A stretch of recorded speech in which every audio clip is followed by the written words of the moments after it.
Estamos de volta com o CJC+, para todo o Brasil, e hoje o nosso assunto, ele está interessantíssimo. Estamos falando sobre o meio ambiente, mas onde de acho fica esse meio ambiente, rapaz? Né? Já parou para pensar? O que vem à sua cabeça quando a gente fala sobre essa questão? Você pensa que o meio ambiente está longe de você, ele está situado somente nas florestas, nos animais, no mar? Não, meu amigo. O meio ambiente é todo lugar onde a gente está. E quem nos ensinou isso foram os nossos convidados de hoje. E a gente está falando sobre esse tema, esse assunto. E a gente quer você aqui juntamente com a gente, não é, Carla? É verdade. Você que tem alguma dúvida, queira mandar aqui para o nosso telefone, é bem simples. Prestadora 21 99151 5902. E nesse bloco aqui agora, a gente vai assistir um vídeo e a gente vai debater um pouquinho em cima dele. Pode ser? Ok. O vídeo fala o seguinte: poluição mata mais que acidentes de trânsito, revela a pesquisa. Então, solta aí.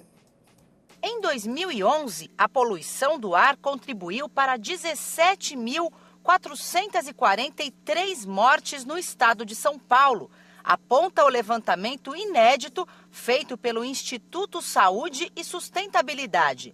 O número é mais que o dobro das mortes causadas por acidentes de trânsito no mesmo ano, pouco mais que 7.800 vítimas.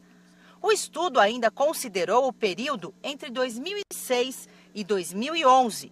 Nesses 5 anos, 99 mil pessoas morreram em decorrência da poluição por poeira fina, aquela capaz de penetrar profundamente no sistema respiratório. As doenças principais relacionadas à poluição são o câncer de pulmão, as doenças cardiovasculares e cerebrovasculares isquêmicas e das doenças respiratórias, pneumonia e outras doenças obstrutivas crônicas.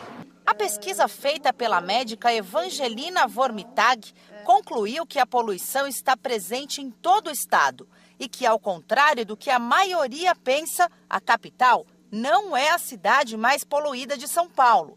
Ela está em 11º lugar. Acima de São Paulo, nós temos Cubatão, Santos, Osasco, Diadema, São Bernardo do Campo. Nós temos também Araçatuba, São José do Rio Preto, também estão poluídas.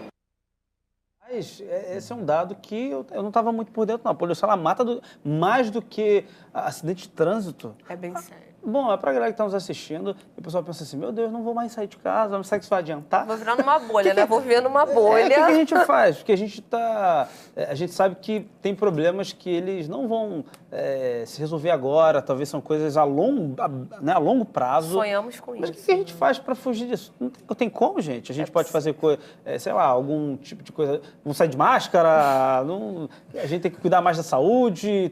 Meu Deus, o que a gente faz numa situação como essa?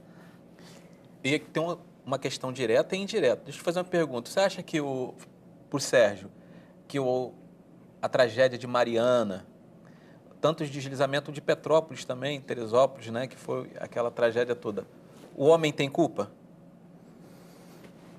Deixa eu fazer aquele silêncio. Cri. Olha, o homem tem culpa, eu sempre fico com um pouquinho, né, atrás. Eu acho que o sistema em que nós estamos vivendo tem culpa. O modelo de civilizatório que nós criamos é ele que está com um problema sério. E que a gente precisa repensar essas bases civilizatórias para poder responder a essas questões. Porque tudo, hoje em dia, se você olhar, não tem como você escapar dos efeitos colaterais, diretos ou indiretos, que essa sociedade gerou, né? Outro dia a gente estava fazendo um trabalho lá no Jardim Botânico sobre plantas medicinais e uma coisa interessante que o pessoal lá especializado estava comentando é que se você faz a sua horta em casa, bota ali, e você tem transporte passando, aquela poeira, essa poeira fina, não sei o quê, você tem monóxido de carbono, tem dióxido, né, emitido ali, metais pesados, aquilo tudo. Ele vai impregnar nessa planta e vai entrar nos princípios ativos dessa planta. Né? Vem através das gotículas de água e tudo, ou seja, você não tem como mais escapar. Os efeitos e ações colaterais, você vai para o interior, se tem pulverização, você está à mercê das pulverizações dos venenos, né? O pessoal não gosta muito que a gente fala veneno, né? Mas é veneno que são jogados ali. Isso, tem cada nome para suavizar o negócio. Remédios para o pasto. Aí vai colocando.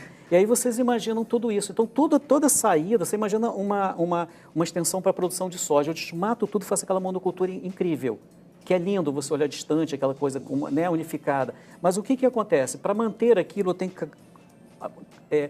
de pragas, né, pragas entre aspas, eu tenho que jogar mais veneno, eu vou criando uma saída e vou prejudicando outros, aí eu tenho que desmatar mais, minerar mais do outro lugar para poder botar ali, e eu vou fazendo toda essa cadeia de transformações.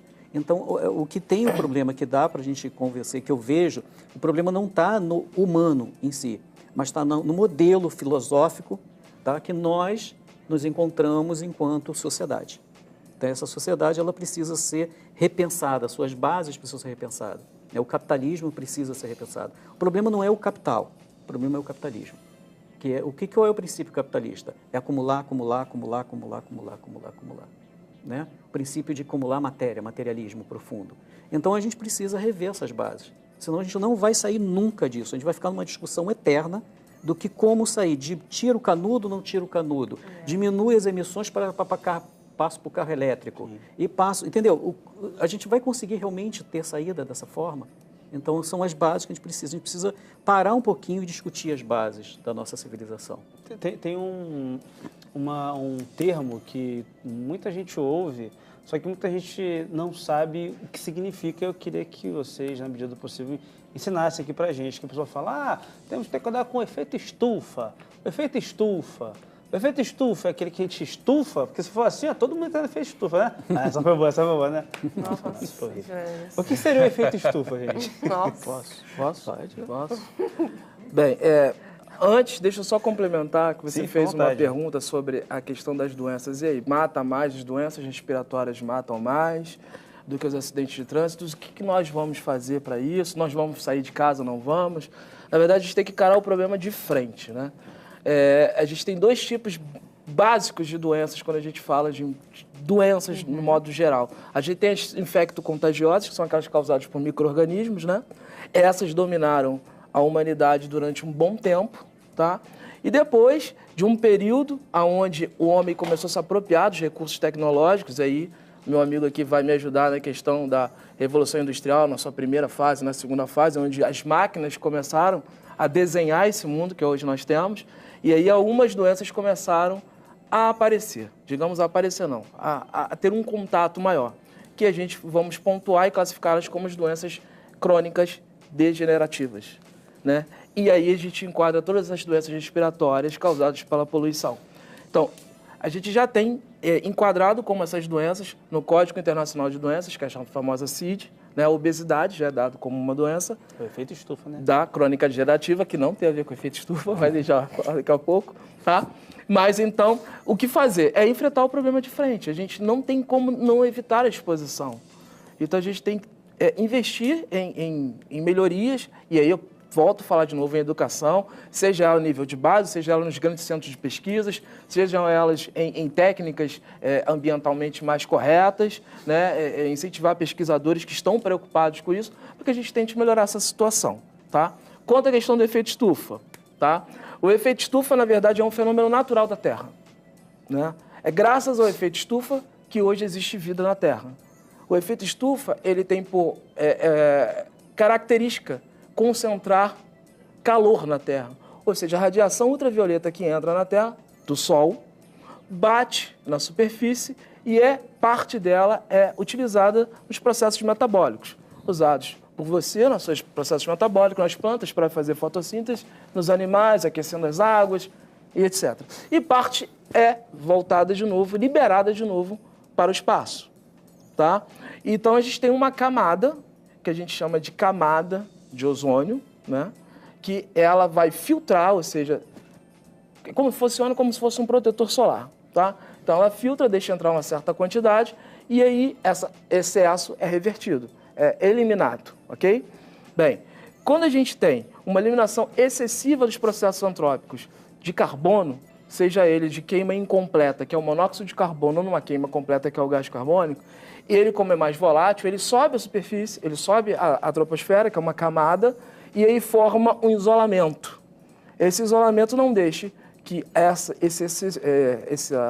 temperatura, esse excesso de calor que entrou, volte de novo para o espaço. Com isso, ela bate e volta, bate e volta. Forma como se fosse realmente uma estufa. Daí vem o nome efeito estufa. É um processo natural, porque o carbono é uma coisa natural. O problema é que, através de alguns processos antrópicos, e há controvérsias sobre isso, talvez aqui os meus amigos possam ter controvérsias, porque há uma grande discussão sobre isso, tá? Mas, basicamente, o efeito estufa é isso, tá? Seria essa camada, é onde não deixaria entrar. Então, forma uma estufa. Então, quanto mais se destrói a camada de ozônio, mais entra a incidência solar. Quanto mais se polui a atmosfera, mais se retém esse excesso que está entrando. Com isso, aumenta a temperatura, vinde aí esse calor de 40, 42 que a gente está sentindo. Antes do Sérgio, o especialista da área, falar, aí eu queria já apimentar mais ainda. Opa! Porque eu já vi vídeos, né, de especialistas dizendo que essa questão do calor, foi a última fala do meu amigo aqui, essa questão do calor é referente a isso, o efeito estufa, e como também já ouvi falar que isso é um processo que de tempos em tempos acontece uma elevação, depois volta a diminuir, estabiliza, mas aí depois chega um determinado momento. Aí eu queria saber, perguntar para o meu amigo aqui que é especialista. Não sou especialista de clima, né? Mas geralmente essa pergunta sempre acaba vindo, né? E é uma pergunta bem interessante. Bom, se você pega o aquecimento global, né? O aquecimento estufa é um processo, né, natural. O aquecimento global está relacionado à questão antrópica, a ação do homem, né? Principalmente ligado às questões de CO2 e por aí afora.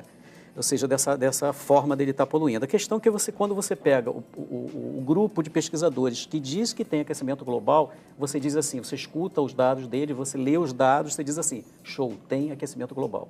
Aí você pega uma pequena galera que nega, que são negacionistas, que negam o aquecimento global, né? Então, o Trump está negando, né? Então, tem aquecimento global, e traz as razões por que eles mostram os dados, você diz, não tem aquecimento global. Né? E aí você fica naquele jogo de empurra. Então, qual é o problema dessa história toda? É que hoje a própria ciência ela também está sendo manipulada. Os resultados científicos estão sendo...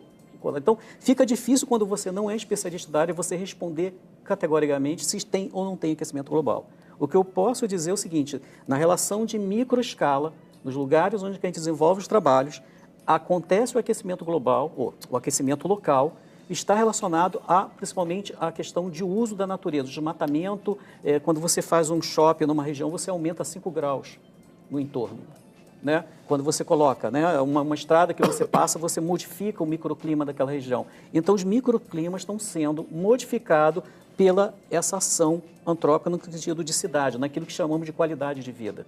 Né? A qualidade de vida é medida por quê? Porque você tem um carro, você tem uma casa, você tem água, você tem plano de saúde, então está ligado a essa qualidade. A qualidade ambiental não entra nessa métrica, não entra nessa lógica. Então, isso tem dificultado bastante. Então, e não tem como pensar na ação do micro no macro. No macro. E aí você fica nesse jogo. Então, eu sempre fico na dúvida em responder diretamente, né? Quando eu estou lá com o pessoal da Universidade Federal, que eles lá defendem, né, o decrescimento, né, são outras áreas de estudos, eles lá defendem essa história toda. Fico lá. Outro dia uma colega minha, você é contra ou a favor? Eu falei, eu ainda não sei. Eu não consegui tomar uma decisão. Mas eu falei assim, mas 99% dos cientistas, sim, 99% dos cientistas achavam que a Terra era quadrada. Sim. Entendeu? E de repente um falou que era redonda. Então, ou seja, eu não sei, igual a Terra plana. Então eu não sei como a gente defender isso lentamente, porque eu não sou especialista exatamente na área. O que eu consigo ler deles, né, da climática, aquela coisa toda, eu fico às vezes balanço um pouquinho. O pessoal da USP lá que defende ou não aquecimento, né? Então, ou seja, a gente fica um pouquinho balançado nessa relação. Eu acho que a história vai nos oferecer informações suficientes lá na frente. Nesse momento, a gente tem muita tranquilidade de ler os dados, de interpretar os dados, saber se os dados eles têm realmente fundamentos, né, se eles estão fundamentados, isso tudo tem que ser bem caracterizado. Hoje, a nossa sociedade, principalmente na área científica, a gente precisa ter muito cuidado nos dados que recebemos. A gente precisa interpretar esses dados, ter calma, avaliar com cuidado, para poder não falar coisas que, às vezes, não é condizente. E você pegou num aspecto interessante referente à história. Tem uma frase que ela é meio clichê, que a gente sempre utiliza, o historiador utiliza, né? Que a história ela busca no passado compreender o presente para projetar o futuro. Uhum. Essa tecnologia, esses meios de produção tecnológicos que nós temos, essa informação, né, esse crescimento tecnológico que está existindo agora, é uma coisa muito recente. Pode parecer que não, mas ainda é muito recente. é de décadas. Eu acho que daqui a alguns anos a gente vai poder analisar isso de uma maneira mais aprofundada, justamente se baseando nessas fontes históricas. Porque a gente não tem como precisar qual era a temperatura 500 anos atrás. Não. Qual era o clima.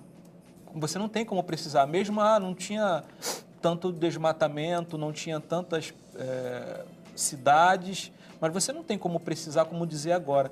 Então, a gente só vai ter pelo esse ponto de vista, eu acho que a gente só vai ter uma real noção um pouquinho mais para frente. Eu acho que a ciência já tem começado a se preocupar com isso, acho que já existem algumas pesquisas que se baseiam nisso, mas acho que daqui a alguns anos a gente vai ter uma questão que vai ser cabal. Independente ou não de ter o aquecimento global, eu acho que a gente já percebeu que se a gente não fizer nenhuma ação, nós vamos ter problemas sérios aí, né? Porque a gente não tem. Porque, basicamente, a gente tem 3 apostas. A primeira aposta, a gente faz um acordo internacional e mudamos nossa lógica. A segunda aposta, vamos diminuir a quantidade de gente no planeta, que eles estão tentando abordar, né? Ou seja, vamos reduzir a quantidade de gente no planeta para deixar um modelo econômico sustentável. Então, é a segunda. E a terceira aposta é a catástrofe ambiental do aquecimento global, terremotos, que diminui a quantidade de gente no planeta. Então, nós temos 3 possibilidades aí de tentar retomar a sustentabilidade. Então, a gente precisa realmente tomar muito cuidado nessa relação, porque cada ação tomada, ela leva a gente a um princípio filosófico e que pode posicionar a humanidade em situações muito críticas. Então, a gente precisa pensar essas ações na relação do que nós estamos pensando. Se a gente vai fazer um acordo internacional, se nós vamos realmente fazer um acordo de diminuir gente no planeta para manter essa lógica de consumo, ou se nós vamos deixar do jeito que está e a natureza resolve. Levando, né? Aquela velha frase, né? Deixa a vida me levar, e leva eu, né? Então, nós vamos fazer isso. Eu, pelo menos, não aposto que a vida vai me levar e nem diminuir a quantidade de gente no planeta. Imagina, eu acho que a gente precisa discutir profundamente o que é essa sustentabilidade e qual a posição que nós vamos tomar, né, daqui para frente na relação. E esse imediatismo Desculpa te interromper, a gente vai para o intervalo. No próximo bloco aqui a gente vai continuar com esse bate-papo que está sensacional. E você aí de casa, não troca de canal que a gente volta já já.